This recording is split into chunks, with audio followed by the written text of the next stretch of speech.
जय श्री कृष्णा। राधे राधे। तो कैसे हैं आप सब? आशा करती हूँ कि बाल गोपाल की कृपा से सभी स्वस्थ और मस्त होंगे।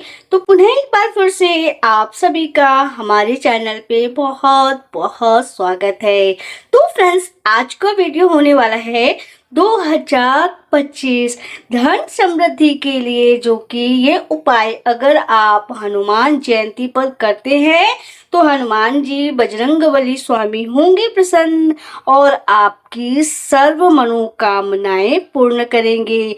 तो बहुत ही अचूक उपाय है। धन की जो कि इच्छा सभी को होती है और सभी के पास नाना प्रकार के कष्ट होते हैं, नाना प्रकार की परेशानियां होती हैं।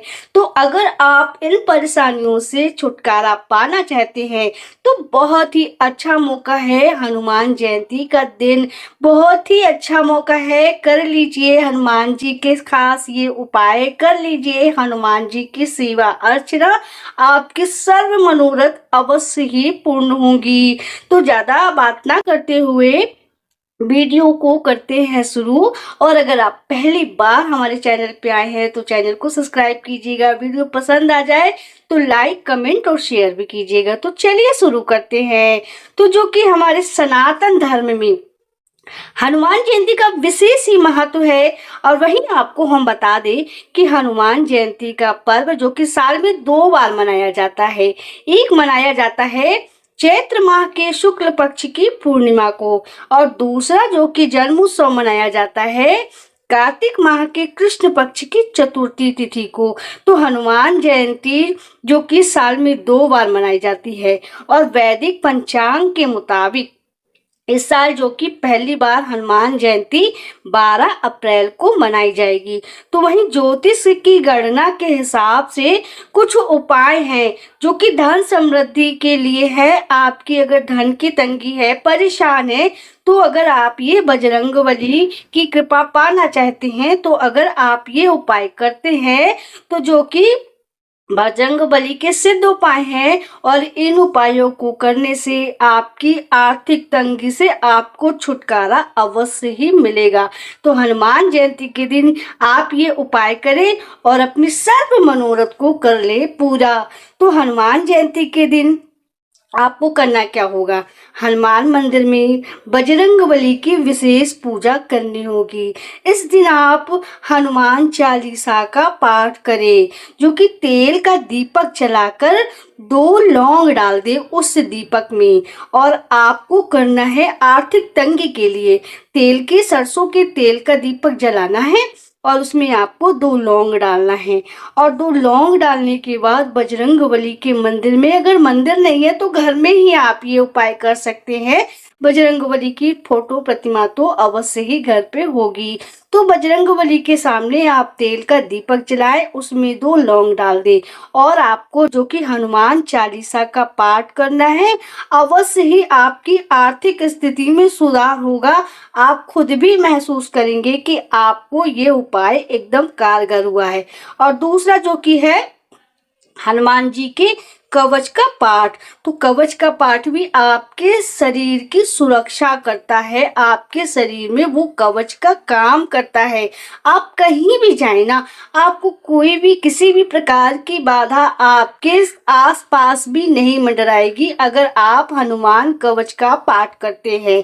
तो हनुमान जयंती के दिन आपको हनुमान जी के कवच का पाठ करना चाहिए। इसके अलावा आपको बूंदी का प्रसाद हनुमान जी को चढ़ा करके गरीबों में बांटना है। देखिए, हनुमान जी को बेसन से बनी चीजें बहुत पसंद है। चना गुड़ है, बेसन के लड्डू है, बूंदी है, ये चीजें हनुमान जी का प्रिय भोग है। तो प्रसाद आप जो भगवान को भोग लगाएं तो याद रखें कि उसमें आपको तुलसी के पत्र जरूर अर्पण करना है। तुलसी के पत्र का और हनुमान जी का बहुत ही खास रिश्ता है, जो कि सीता जी ने एक बार हनुमान जी को भोजन के लिए बुलाया और पूरा भंडार खाली हो गया, लेकिन हनुमान जी को तृप्ति नहीं हुई। उन्हें जो कि भूख बढ़ती गई। अब माता जानकी हो गई परेशान कि हनुमान जी की भूख शांत नहीं हो रही है, पूरे घर का भंडार खत्म हो गया है, अब मैं इनको क्या खिलाऊं।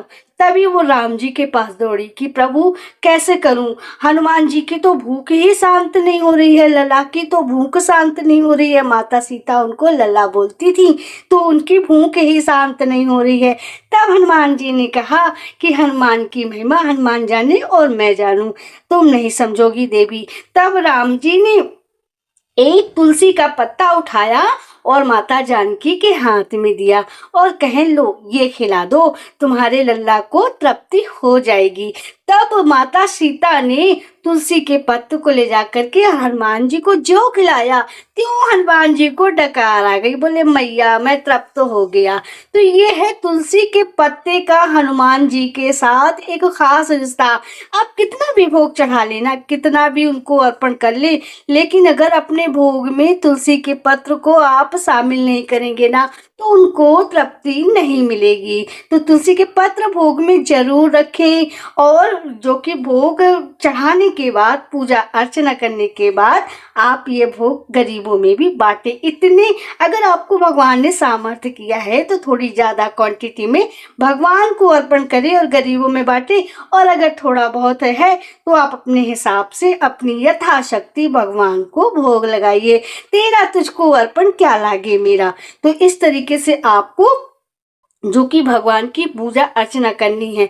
और जो कि अगला उपाय है, आपको जो कि हनुमान जी को चोला चढ़ाना है। चोला से हनुमान जी प्रसन्न होते हैं। देखिए चोला का भी एक बहुत ही धार्मिक तथ्य है। माता सीता अपनी मांग में सिंदूर भर रही थी, तभी हनुमान जी ने माता सीता से पूछा कि मैया आप ये मांग में सिंदूर क्यों लगाती हैं। तब माता सीता ने कहा कि हमारे स्वामी की आयु लंबी हो इसलिए हम अपने मांग में सिंदूर लगाते हैं। तभी बजरंगबली के मन में दिमाग में एक विचार आया कि मैया अपनी मांग में थोड़ा सा लगाती हैं और उनके मतलब थोड़ा सा लगाने में स्वामी की आयु लंबी होगी, तो क्यों ना मैं अपना पूरा शरीर ही रंग लूं, जिससे मेरी स्वामी की तो आयु बहुत लंबी हो जाएगी। कितने भोले और अपने प्रभु भक्ति भजन में कितने लीन कि उनको कुछ भी ना समझ में आया और वो अपनी पूरे देह में लाल रंग का सिंदूर लगा करके दरबार में पहुंच गए। तो उनकी यह दशा देख करके सभी उन पर हंसने लगे। तब प्रभु श्री राम ने बोला कि तुमने ये क्या किया है, अपना पूरा देह क्यों लाल रंग लिया है। तो बोले प्रभु मैं आपकी लंबी आयु हो इसलिए मैंने अपना पूरा देह लाल रंग से रंग लिया है। तब माता जानकी समझ गई कि इनकी क्या मनसा है, इन्होंने अपना देह लाल पूरा रंग क्यों रंग लिया है। तब माता जानकी ने उन्हें यह आशीर्वाद दिया कि जो भी तुम्हें शनिवार और मंगलवार को चोला चढ़ाएगा वो भवसागर से तार हो जाएगा, उसको कोई परेशानी कभी भी किसी प्रकार की नहीं होगी। तो इस तरीके से अगर आप मंगलवार या शनिवार हनुमान जी को चोला चढ़ाते हैं तो आपकी सर्व मनोरथ तो अवश्य ही पूर्ण होगी।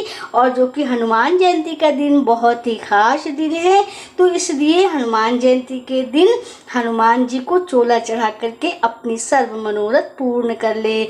आपको घी लेना है या चमेली का तेल, उसमें बंधन को फेंट करके आपको हनुमान जी को अर्पण करना है और उनके सीने में एक तुलसी के पत्ते को आपको चिपका देना है।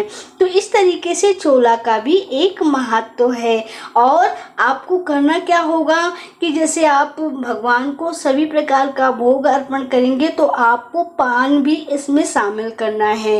ये उपाय भी बहुत कारगर है। आपको साबुत पान लेना है, उसके आगे की ना तो नोक को तोड़ना है और ना पीछे की डंठल को तोड़ना है। आपको शुद्ध घर में बनाया हुआ चूना और शुद्ध कत्था लेना है, लौंग सुपारी इसमें रखनी है और हनुमान जी को अर्पण करना है। इससे भी आपके जीवन में सर्व मनोकामना अवश्य ही पूर्ण होगी। और आप जो कि हनुमान चालीसा का पाठ करें। हनुमान चालीसा का पाठ करने से भी आपको सभी प्रकार के संकटों से छुटकारा मिलेगा। हनुमान चालीसा में भी निकलता है, जो 7 बार पाठ करे तुम्हारा मन निश्चय बंदिते छुट जाई। माने ये तुलसीदास जी ने यह हनुमान चालीसा जब लिखी थी जब तुलसीदास जी भी परेशानी में थे, संकट में थे, तब उन्होंने यह हनुमान चालीसा लिखा था और हनुमान जी जी पूरी वानर सेना बनकर आए थे और तुलसीदास जी की जो कि रक्षा की थी। तो हनुमान चालीसा में भी बहुत शक्ति है। हनुमान चालीसा का कैसे भी संकट क्यों ना हो, किस प्रकार से परेशानी क्यों ना हो, अगर आप हनुमान चालीसा का पाठ करते हैं तो सभी संकटों से अवश्य ही आपको मुक्ति मिलेगी। इस तरीके से आपको हनुमान जी की पूजा अर्चना करनी है। हनुमान जयंती के दिन छोटे छोटे से उपायों को करके आप अपने जीवन में बड़े बदलाव को ला सकते हैं। बहुत ही खास दिन है हनुमान जयंती का दिन, बहुत ही खास और पावन दिन है। इसके बाद आपको हनुमान जी की आरती वगैरह करनी है और पूजा करनी है। और पूजा आरती करने के बाद आपको जो कि अगर आप चाहें तो व्रत कर सकते हैं, नहीं कर सकते हैं व्रत तो इस तरीके से आप छोटे छोटे उपायों को करके अपने जीवन में बड़े बदलाव अवश्य ही ला सकते हैं। छोटे छोटे से उपायों में जो कि आपके जो कि उपायों का खजाना छुपा होता है, आपके जो कि हर मर्ज का उपाय छुपा होता है। तो इस तरीके से आप छोटे छोटे से उपायों को करके अपने जीवन में बड़े बदलाव लाएं।